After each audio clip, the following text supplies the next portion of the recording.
6X Merseyside Police RS2000s coming through on the doors. He said, viewing the day before, and you very well to come and have a look. So, yeah, okay, I was interested. I knew that Merseyside Police did run RS2000s, and I went to see them, and some of the ones with the stripes removed, and the paint was not so good, and of course they had the zipping headlinings, and seats were a bit worn. So I made a note, really. I thought, I'm going back to 1980s, late 80s probably, I made a note that I thought that the four sort of traffic cars, if you like, I'd be paid about $11.50 maximum. And then there were two unmarked police cars, which were quite nice. And I thought, okay, I'll go for about 13 on those. So back the next day, and there's quite a busy auction there, and these RS2000s, of course, have quite a bit of interest. And the first one comes up, and I'm all ready to give the auctioneer a nod. Well, I do actually. But it goes well above my 11.50, and they fetch about 13.20. Three of them fetch the same amount of money. So that was me out of the game. Then the traffic cars, the unmarked traffic cars came through, and they fetched a bit more money, but I did actually buy both of those. So that was okay. So I think it's four traffic cars, Gentleman cars as we call them, I didn't buy, too dear. Within 48 hours, I had a motor trader on the phone. He said, I believe you were at Parkfield auction the other day, looking at RS2000s.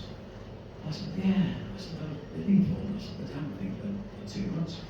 And he said, you were bidding against me. Oh, blimey. But he said, listen, he said, I've got them 4 here that I bought. He said, I would sell them to you that you were bidding, you dropped out at about $11.50. Yeah, I said, they went up. Well, he said, I could do you the 4 at $11.50 each. But I said, you paid more than that. Well, he said, that's what you think. So I don't know to this day how auctions work. All I say is about a week afterwards, I had 6 RS2000s in my garage. 4 that I paid $11.50 for, the 2 unmarked ones, I think I paid about $13.50. So that was a bit of a surprise, it still is, and I haven't bought at an auction since. But one of these days I'll grow up and I'll realise how it works. Thomas Motors, Blackpool. Rally sport dealers. I used to buy bits and bobs from them, and I used to see the odd adverts in Motor News with these brand new 16 sport trimmed shells, different colours. And I thought, that's quite a nice idea. So I rang the guy who was my contact man and said, look, these shells you're getting. I said, can you get them when you want them? No, he said, Ford let the batch of 2 or 3 out, and he said, I think it's because they're going into Mark 3s, it's just stop, they want to move along. Well, I said, could I pre-order one next? One to get in, or 2, or whatever? Yeah, he said, yeah. So he rings me about 3 or 4 weeks later. He says, there's a red one coming in tomorrow. I said, right. I said, I'll be up for it. So I did. I brushed up over the trailer. This brand new shell, bonnet, boot doors, glass, wiring, lights, grill, just absolutely right for somebody who's going to build or reshell. So in the end, I think over the next 15 or 16 months, I think I bought 10 of these shells, and they all went out almost within hours. People said, where's that shell coming in? I'd say, well, look, I'm picking one up, and what colour is it? Well, it said it could be any colour, Monza blues and sunset reds and things like that, and the popular ones. So they were quite a nice little buy. And I used to see 2 or 3 of these local guys that bought these. I recognised the registration numbers, they were big reds at the time. And they were a good buy. I had a chap, a good customer of mine really. In fact, I'm godfather to one of his daughters, if that good a customer. And he asked me about an RS2000, but I want a good one, he said. I'll leave it for you to find one. So, sure enough, about a couple of weeks later, I bought a Nordic Blue RS2000 custom that is quite well modified, 2.1, twin 45s, cam, 5-speed box, little slides and so on, but it looked absolutely original and almost like the suspension body. And I gave Tom a phone call, yes, I still have it. So, can you bring it down? He said, and spend the weekend with us. He lived in Charles in Somerset. So we met a weekend on it, so we took it down, and he was delighted his wife didn't care for 10 because it was quite hard on the suspension. So he sold it. Now, of all the people who buy it was Classic Ford. And Classic Ford had their sort of Classic Ford open day, different sort of estates and castles and so on. And this particular year, they were having a raffle. I think the tickets were on fire. And the prize was this RS2000 that I had to buy. So I didn't go to the actual open day or the Classic Ford, who dealt with quite a bit editorial-wise as well. I couldn't really get there, we were quite busy and something on. So I suppose 2 weeks after this Classic Ford open day, a local guy who I vaguely remembered from Wrexham, he said, I won the RS2000 at the Classic Ford open day. And he said, you know what? He said, it's still got your sticker in the back window. So he came down, a couple of weeks later, he came down, and it was exactly as I had sold it. The Classic Ford hadn't taken the sticker out. And I thought, well, blimey, it started off with this garage, and it's back here within 12 months, having gone through the auction and God knows what. So, yeah, that was all right. I had a phone call from a customer who worked with Malcolm Wilson. He's one of the service crew with Airsworld. And he said, look, he said, Malcolm asked to ring you. He said, we want to sell, Malcolm wants to sell Matthew Wilson was Malcolm's son. He wants to sell Matthew's car, but he doesn't want to advertise it. And whoever buys it, they don't necessarily have to be told the history of it. And Malcolm's asked me to give you a shout. Are you interested? Well, yes, I said, but price and things like that. So I can't remember the price, really can't. So I agreed I would have a look at it and buy it, probably. So this guy who worked for Motorsport, he lived out in Britain. Well, if you look, he said, I'll be told not to bring M-Sport trucks to your garage. Can you meet me in Reading? I'll be going home at the weekend and I'll bring the car down this transporter. So I met him in the cat market in Reading, and sure enough, there's this green R2 Escort, nice big wheels and so on. Opened the bonnet there, and wow, that's pretty tidy engine. So I never got another full spec of this car, but I bought it on the understanding, which I had a sort of promise, or a gentleman's agreement, for want of a better word, that I would not say, oh, it's out of Matthew Wilson's car. So we sold everything from it, but I was intrigued with the Mark II Escort shell, because Ford had obviously been, or Malcolm Wilson M-Sport had obviously been experimenting with different suspensions and linkages and so on. And it was full of about a dozen different linkages and things around back axle and front suspension and to roll bar.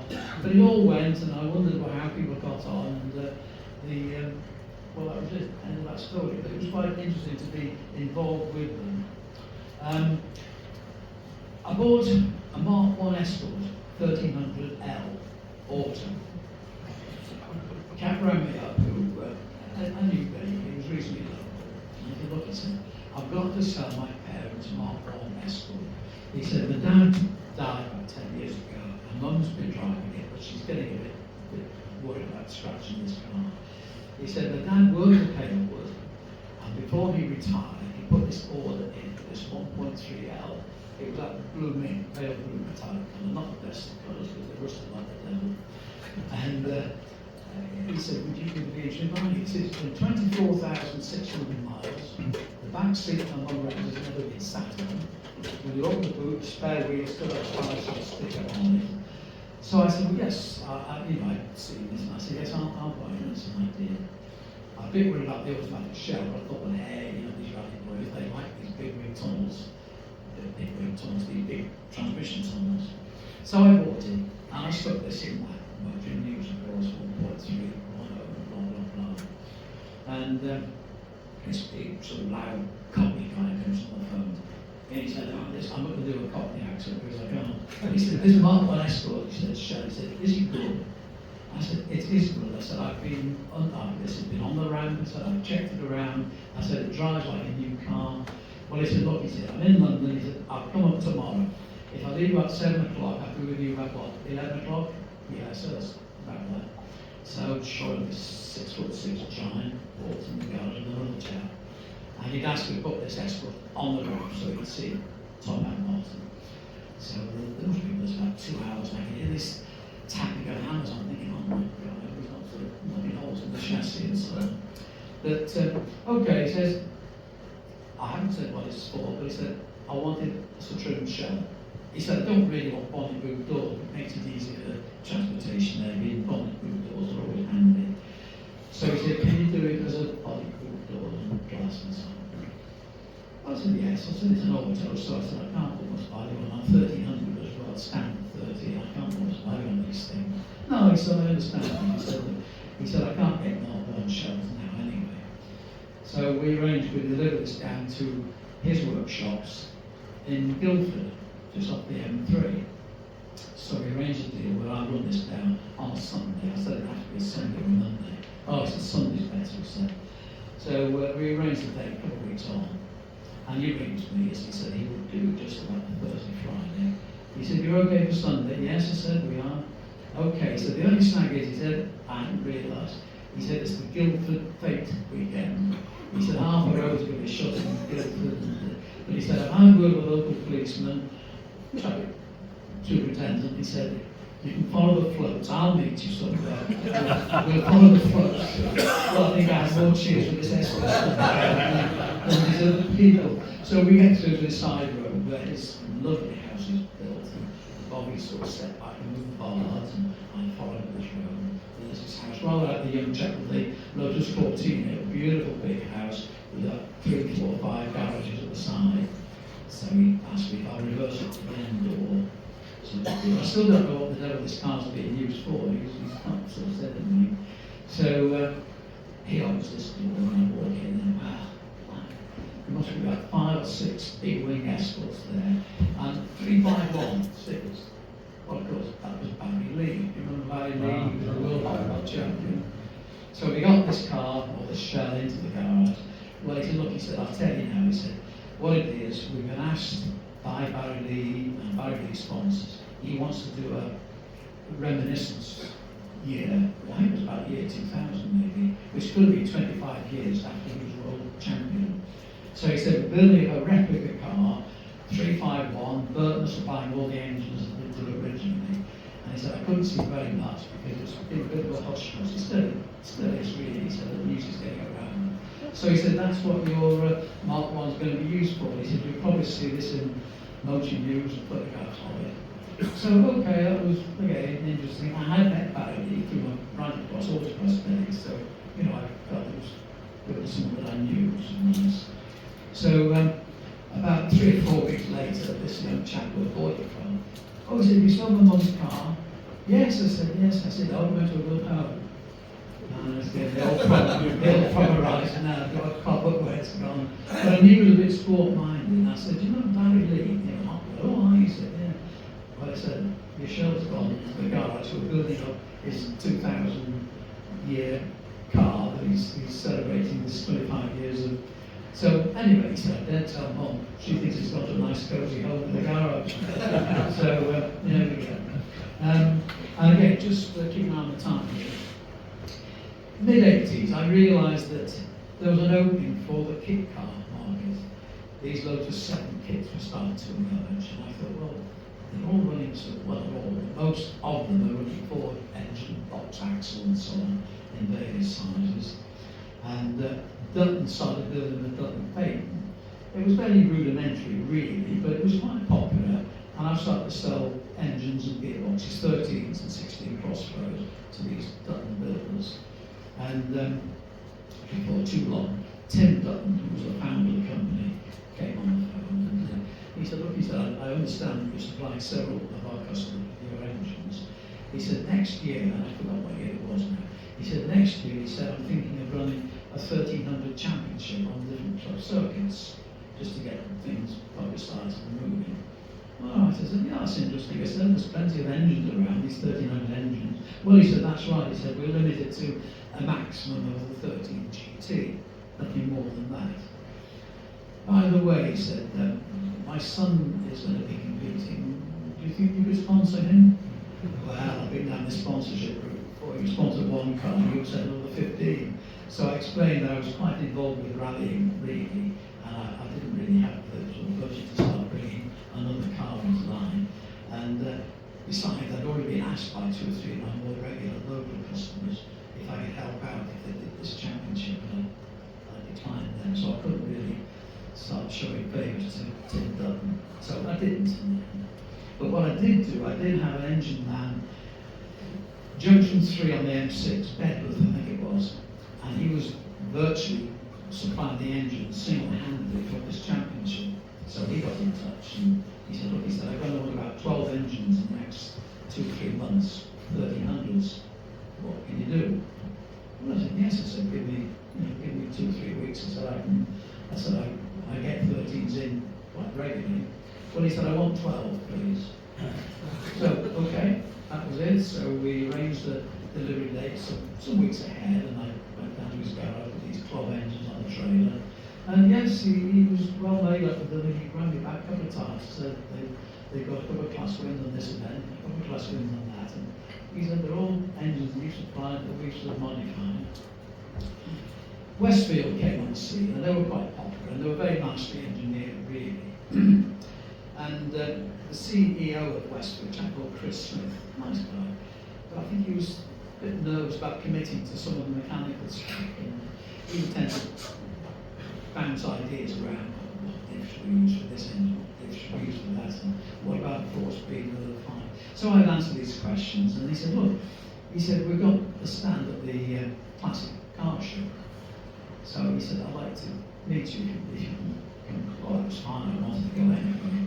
So I go down and I meet Chris Smith, and we're chatting away, and he's showing these beautiful cars on the stand there, and his dilemma was really, I'd be supplying 3.5 diffs, which are quite scarce. There aren't that many Escorts or the Sports and those 1,000 things, around 3.5s.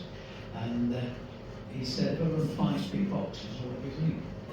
Well, I said, I'd probably go 3.9 because 5th gear is overdrive, 0.82 to 1, so you still have the same overall gearing, and your diffs are cheaper, more readily available. Okay, so you sold it. In the background, I can see a couple of television cameras being set up to take footage of these occasions. There's a big gangly lad, curly hair, tight jeans, winkle pair of shoes, organised these camera blokes. And Chris Smith and myself were busy chatting about these ratios. And this bloke walks over. Right, where do you want these cameras going? No, excuse me, or Mr. Smith. It was my first and only meeting with Jeremy Clarkson. Typical Jeremy, I thought. So Chris Smith has to go over and sort of just say what they want and angles and things, and he comes back. And he said, what a bloke. He said, I'm awfully sorry about that. Well, I think it wasn't your fault. So he carried on, and I still continued to supply Westfield with the 5-speed boxes. The only thing is, of course, that he said, don't forget, these chaps are always sitting on the diffs and the gearbox, and they've got a sheet of aluminium. There's no soundproofing. Please make sure you do your road testing on these components. And we never had a problem, ever. We were very strict on this road testing.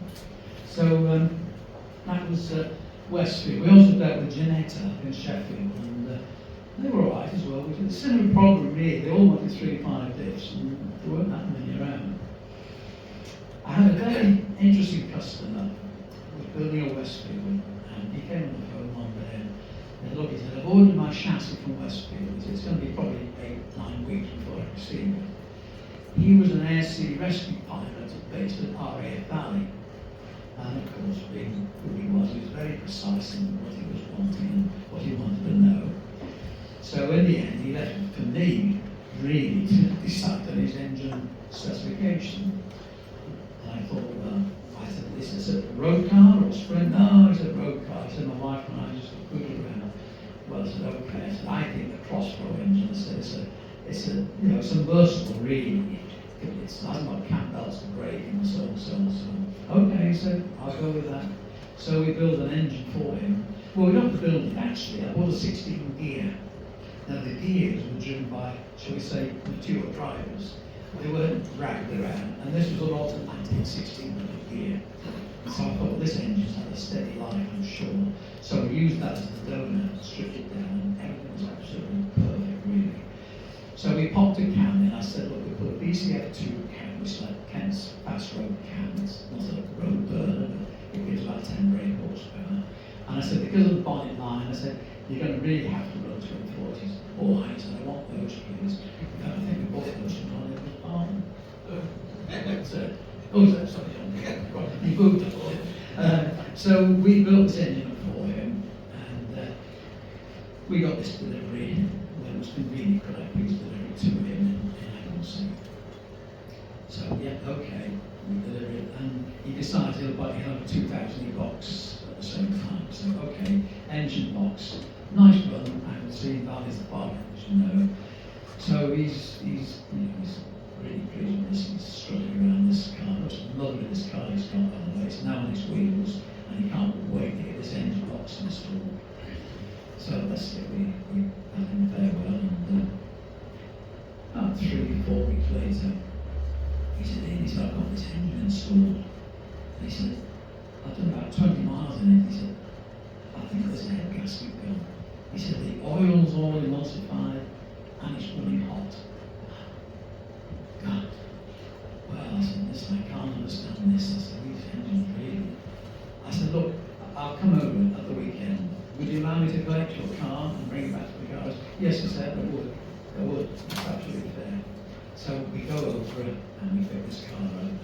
And when he takes the bonnet off, I'm looking at this engine we supplied just a week before. And a couple of things hit me. A, we put an alloy rocket cover on it, a nice one, old machine, but no breather pipe. So the engine was sweating, hence the emulsified oil. And I went in the front of the engine, and I'd taken the fan off the engine. And I pointed at these two things. He said, well, the fan, he said, I've got a Kendra fan on it. Yeah, but I said, it's in the nose of the car. It's about 2.6 away from the engine. I said, it's not going in traffic, it's not going to really cool your engine, I don't think. And I explained about this rocket cover, beautifully thin. I said, you see that disc place there? I said, that's where you're supposed to drill and tap it, put a screw in a elbow, and run a vent down to atmosphere or into a catch tank. Oh, he said, didn't realise all that.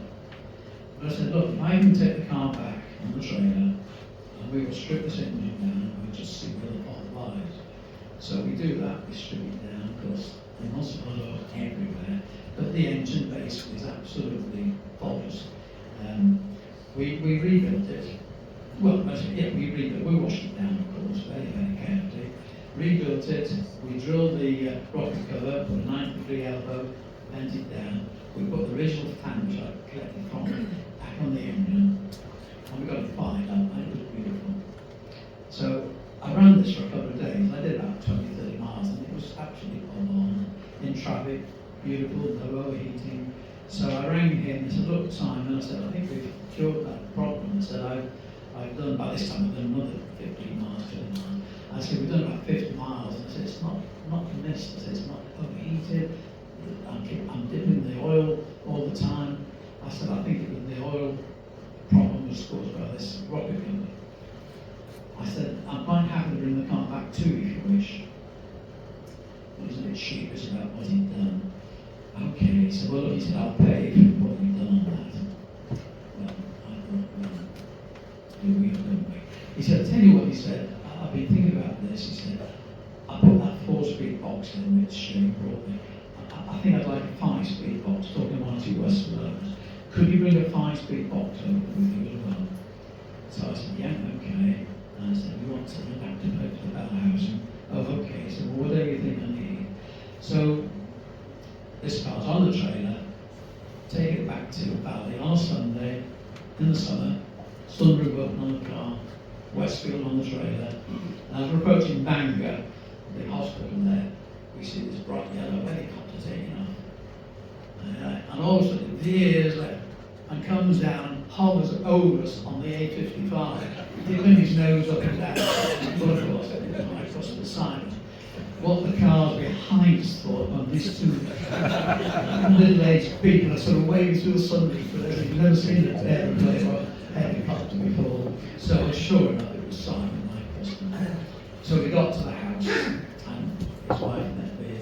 Well, she said, Simon's phoned me. He said you were at Bangor, so he said to get the kettle on in about an hour. hours' time because the traffic and so on. So Simon was not available. He was on SC rescue duty. In fact, he had just he delivered somebody to the hospital when we saw him. Somebody had a nasty fall and had spinal injuries. So I left the car with his wife and spoke to Simon on the phone. And he rang me a week, 10 days later. And he said, I can't believe I did what I did. He said, it's going beautifully. He said, I can't thank you enough. He said, a thought's gone through my mind, he said. My squadron leaders told me there's a motor show in Ellesmere Port, wheels, probably these wheels things on Vauxhall's ground. He said, I've been asked to do some stunt flying with this helicopter at this show. So he said two things really. I'm going to fit this 5-speed box when I pick it up properly. Can I drop this 4-speed box with you when I land at the show? I said, yeah, okay. He said, I've then got this 10 minutes of stunt flying, whatever. He said, have you got some stickers? And I said, yes. He said, what I was thinking as a thank you really, he said, if you put a sticker, under, well, I got some 4'6" stickers there for different shows we went to. So I said, I got these 4'6" stickers. So we put one under the thing and one on the top there. And of course, he's on this helipad area which is all cordoned off. And there's hundreds of people watching all this activity, this gearbox coming out and these stickers going on and so on. So off he does, and it's quite hair-raising what he was doing with this damn helicopter. So he lands, and again, there's crowds of people going around, and I'm there, and I sort of nod to him. I've got this 5-speed box for you. Okay, so we put this, and he straps it down, and we start pulling these stickers off. Well, I mean, we had about 20 people. Ian, can I have that sticker? Ian, can I have that sticker? So we got more publicity, I think, from this helicopter, stunt flying and so on, with the stickers on. So it was worth having a dodgy putting a rocket cover on with no venting. So yeah, that was my scare of the week, if you like. A couple of things just we'll wind up really. We're in France, my wife and I, and we're proving up coming up to Cherbourg for the ferry. And as you do in France, we stop a little roadside bistro, cup of coffee, and a piece of croissant.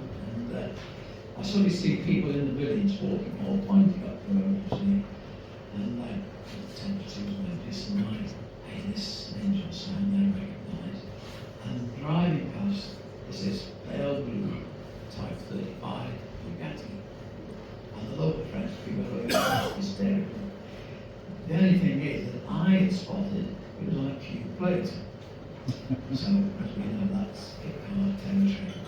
So, about half an hour or so later, we were then also just reaching up towards Cherbourg, and we came through this little village, and there was about 20, 30 people around this Bugatti. And I said to Lal, I said, there's a teal. They built an altering aluminium body, beautiful replicas. So we push up, we get to Cherbourg, and we're in our queue. And half an hour later, I hear this familiar pair of twin 40s coming down, and there's this Bugatti coming down, bloke, and this is the helmets on and goggles. And he pulls up in the next lane, about 100 cars ahead of us. So when all the crowds that built up were sort of dispersed, I sort of mooched over there quite casually, and I said to this guy, I said, my God, I said, this deal's causing some interest. Ah, he said, you spotted it. He said, he thinks it's a Type 35 Bugatti. He said, we've been over here for a month in France. And he said, we've eaten for free. We've gone to restaurants. We've gone to restaurants where there's been crowds of people outside. And we've been asked if we can go back for the next night. We'll feed you for free. And please bring your car. I'll put it where it was. We stayed in a chateau for 3 nights. We only paid for one. And the chateau used to have vintage car rallies and collections there. And of course, this Type 35 Bugatti. He said, what worried the life out of me is that because I had these 2 leather straps up the bonnet, I didn't dare open the bonnet and see this Ford engine there. So I had to pretend that I'd lost the key, or not lost the keys, but the key dropped in my wife's handbag in the bedroom there, so I couldn't actually open the bonnet for you. So that was great. He said, by the way, he said, the headgear, he said, and it's to keep the mosquitoes out, he said. We're not sort of really trying to show the world off on this. But that was quite interesting, how the Bugattis and how this teal kit car, which was a beautiful car, you could buy it in kit form, rolling shell, or as a complete car, but they weren't cheap. Now, sort of running up really to when I got towards my retirement sort of era really, 2006, and I sold the business on to GSS Sports, who still run with the name occasionally these days. And I had a phone call from the RS Owners Club. Ian, I forget, it was either 25 or 30 years that the RS Owners Club had been formed. And he said, we've got a big meeting at Stanford Hall. Stanford Hall, just on the A14 near Kettering, Lincolnshire, whatever it might be. And he said, would you be able to attend? He said, we've got a big sort of marquee being built. And he said, Graham Robson is chairing a panel of people. He said, we've got Russell Woods going, we've got Mick Jones, who's the chief sort of mechanic, like in Boreham, who works escorts will build. And he said, we'd like you, with your escort knowledge, to be in the team as well. I was not too keen on these, because some of these questions I've had in the past, you can get some really bogey questions that aren't feasible, that you've got to try and back your way out of it. So I agreed. I said, well, yes, I treat that as a great compliment. Thank you very much indeed. So we took the caravan down the weekend of it. And we did. We had a good meeting. Russell and Mick Jones and myself. Graham Robson was chairing, answering finally the questions out of people coming in. And that was really my last commitment with Forward. So there we are. We're sort of 20 years on, 23 years on, and we're still talking about it. So I have to thank you once again very much indeed for coming over. I appreciate this. It's nice for me that so many of you came to part one. I thought having been to part one, there'd be no way you come to part two. But it just shows you really. I have to thank 2 or 3 folks, but I didn't do it terribly well last time. The main instigator of this has been my very good man, Roger Hopkins. Mr. Roger. I don't know how many